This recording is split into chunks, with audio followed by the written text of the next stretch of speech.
De recevoir sur ce plateau la chanteuse française la plus écoutée dans le monde sur les plateformes numériques. Je veux parler d'Aya Nakamura. Elle est ici pour nous parler de son 3e album sorti hier.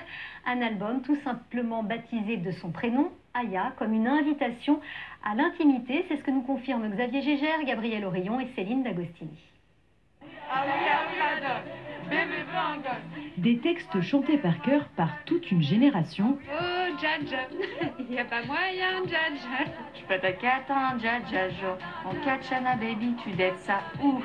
J'arrive dans ma job, toi t'es dans le flop. Des titres repris par les Français qui font même danser quelques stars internationales sur Instagram comme Rihanna, Sam Smith ou le joueur de foot Neymar. Jolie nana, je cherche joli Joe. Comment on fait, je suis pas très mytho. Cet été, la chanteuse de 25 ans sortait le titre Jolie Nana, déjà 35 millions de vues sur YouTube. Et le mois dernier, Doudou pour annoncer la sortie de son dernier album. Dis-le-moi Doudou, ouvre-le-moi Doudou, et ça c'est quel comportement Doudou. 15 nouveaux titres avec pour thème l'amour, l'amitié et la famille. Aya s'ouvre davantage et dévoile des vidéos de sa fille Aïcha. Pour moi, ma fille, c'est un amour pur. C'est important, la famille, pour moi, c'est la base. C'est important d'avoir ce noyau dur. La native de Bamako au Mali propose une version plus personnelle de sa musique, mais garde toujours les codes de sa réussite. Elle est forte. Et puis surtout, elle arrive à créer des tubes en mélangeant effectivement l'argot, mais en mélangeant aussi du dialecte africain. Et c'est ce qui fait une partie de sa réussite. Une réussite bien partie pour se poursuivre. 12 des morceaux de son nouvel album sont déjà dans le top 20 des téléchargements sur Spotify. Tu penses à moi, c'est très bien, t'es dans la... Bonsoir Aya Nakamura. Bonsoir. Merci d'être avec nous sur ce plateau. C'est un plaisir de vous recevoir. On l'a vu, vous dévoilez vos sentiments dans ce 3e album. Si je le résume en disant que c'est une déclaration d'amour, est-ce que ça vous va? Une déclaration d'amour à moi-même peut-être, mais on va dire que je montre plusieurs facettes de ma personnalité. On va dire les choses comme ça. Ouais, vous tombez un peu les armes tout de même. Bah, après, je pense que par rapport à mes précédents projets, il y avait plus, je mettais plus en avant mon alter ego. Et là, c'est plus un trait de des traits de ma personnalité que je monte. On va dire ça comme ça. Alors cet album, vous le sortez dans une période qui est un peu compliquée, on l'a bien compris. Il y a d'autres artistes, Jane Birkin, Gims ou Calogero qui ont repoussé la sortie de leur album. La question, elle ne s'est pas posée pour vous? Bah si, moi si on m'avait dit en avance que... Enfin, si on m'avait dit avant que j'allais sortir mon projet pendant le confinement, jamais j'aurais annoncé. Mais vu que ça s'est fait, c'est lancé, bah il faut le sortir quoi. Finalement, ça se passe bien. Ça va, je suis top 1 partout, c'est cool. Bah voilà, le grand sourire est là, vous avez bien fait finalement. Non mais je suis contente, après tout c'est de la musique donc voilà. Ouais, ça peut peut-être adoucir le confinement des gens plus, aussi. Ouais, ça peut divertir aussi les gens.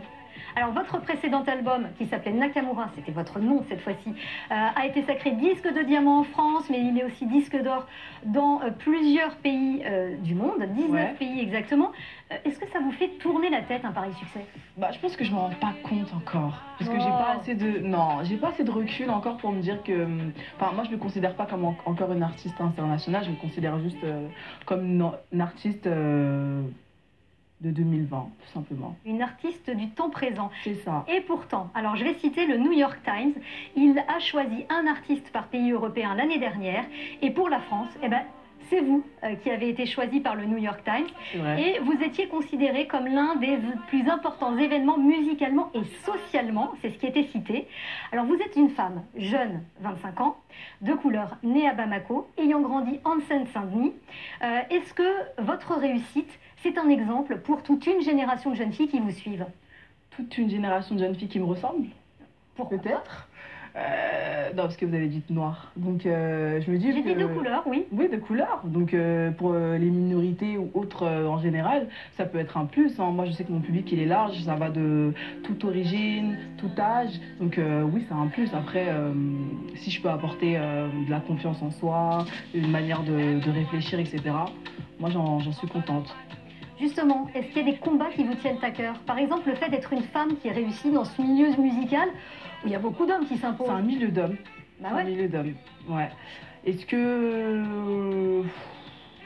Bah, je sais pas. Je sais pas. Vous avancez, vous posez pas de questions? Non, jamais. Le combat, la lutte contre le racisme, par exemple, ça vous tient à cœur aussi, ou est-ce que finalement c'est par vos disques que vous faites passer vos messages? Bah après je sais pas, parce qu'il y a certains niveaux de racisme. Donc après je pense qu'il faut imposer ses valeurs, ses droits, mais aller débattre avec des racistes, enfin je vois pas perso je vois pas l'intérêt.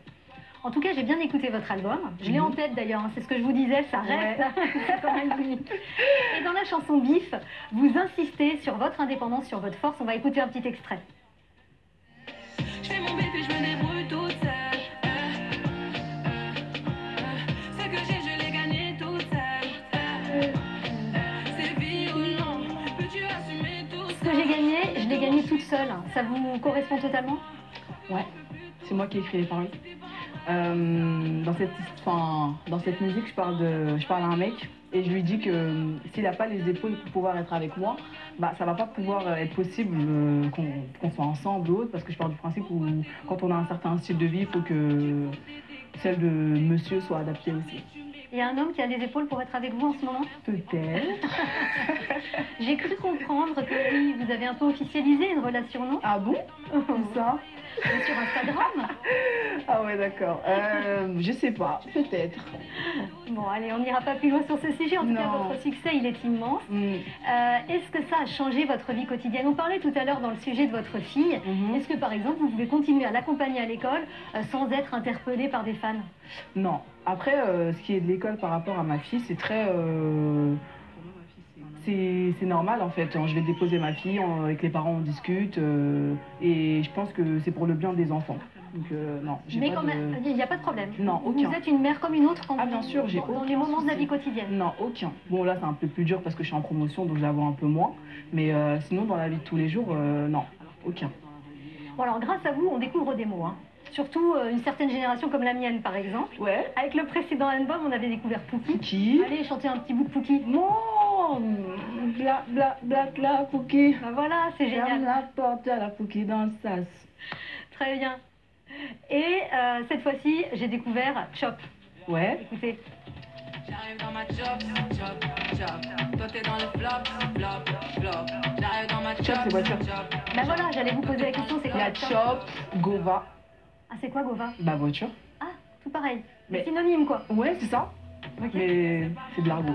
C'est de l'argot. Ouais. Et justement, vous mêlez l'argot, vous mêlez les anglicismes, on fait même carrément des mots d'anglais, la langue française. Ouais. Est-ce que tout ça, ça en fait une poésie urbaine qui vous caractérise? Bah tout ça c'est un mélange de ma double culture. Hein. J'ai une double culture, je suis née au Mali, j'ai de la famille, j'ai la culture africaine, j'ai la culture française, j'écoute aussi quelques sons américains, donc tout ça, ça joue. Hein. Et je pense que je suis pas la seule artiste à jouer de tout ça. Et je vais peut-être vous dire un truc qui va vous choquer, mais quand vous allez vieillir, tous ces mots-là qui viennent du cœur vivant de la jeunesse, vous allez les perdre. Comment vous allez faire? Et pourquoi je les perdrais? Bah parce que quand on vieillit, moi je peux vous le dire, on n'a plus contact avec tous ces mots. Ouais, bon après je pense que chaque génération. Vous avez que 25 ans. Ouais, mais chaque génération a ses mots, donc ça va être normal. Ok, ça marche. Non, mais vous avez le temps, vous avez le temps. Je vais vous poser une petite question maintenant sur la sortie de cet album que vous avez fêté. On l'a vu dans une story Instagram. Oh my God. Oui. J'ai fait des bêtises. Une petite fête sans masque. Qu'est-ce que ça veut dire? Est-ce que l'euphorie de la sortie de l'album vous a fait oublier tous les gestes barrières? C'est vrai que j'ai été un peu... j'ai pas été vigilante, c'est vrai que sur ce coup-là, mais j'étais tellement contente de fêter la sortie de mon album. Oh my God. Ouais, mais la prochaine fois, je ferai plus attention et tout le monde mettra des masques. Bon, on n'oublie pas quand même de préciser à notre public qu'il faut se protéger. Il faut se protéger, c'est très très important. Mais on peut écouter de la musique en tout cas, ça. On peut écouter de la musique, il faut, mais il faut se protéger aussi. Écoutez, Aya Nakamura par exemple, merci beaucoup d'être venue ce soir avec nous pour nous parler de ce troisième album. Aya, merci infiniment. Merci. Merci à vous de nous avoir suivis.